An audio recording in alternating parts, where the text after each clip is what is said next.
ازيكم يا رجاله، عارفين ايه الزاوية الغريبة دي بقى؟ كل مرة بقعد اقول الحاجات دي لما بكون بصور فيديوهات غريبة زي كده. طيب، دلوقتي يا جماعة الموضوع ايه كالاتي. زي ما قلت لكم النهارده فيديو ليا يعتبر مش تبع السلسلة ان شاء الله هتكمل من بكرة.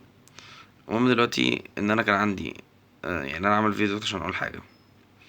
دلوقتي انا عندي 3 حاجات كانوا شاغليني: البطولة، والامتحانات الميد ترم اللي جاية دي، والسلسلة اللي فاتحة الجديد دي.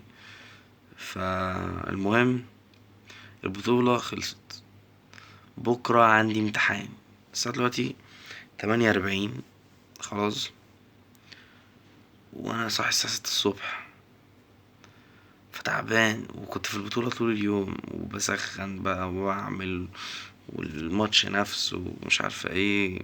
فالموضوع كان متعب جدا. فالمهم يعني انا الساعة 8:30 وانا حرفيا ميت. انا بجد لو حطيت راسي كده، لو سندت راسي على اي حاجة هنام فعلا يعني. فانا هموت نفسي اكتر واحاول اذاكر للمادة اللي انا همتحن عليها بكرة.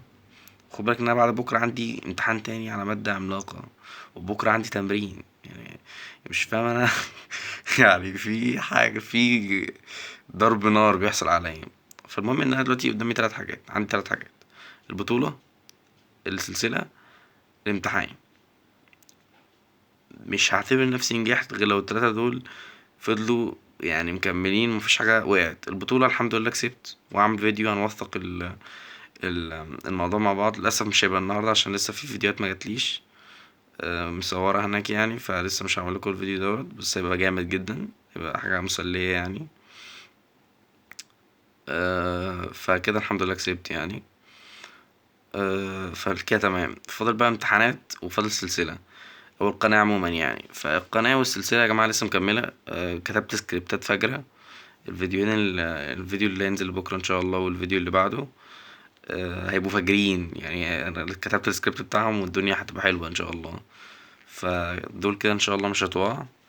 فاضل بقى الامتحانات يعني. انا الساعة دلوقتي 8:30 وانا ميت زي ما قلتلكوا.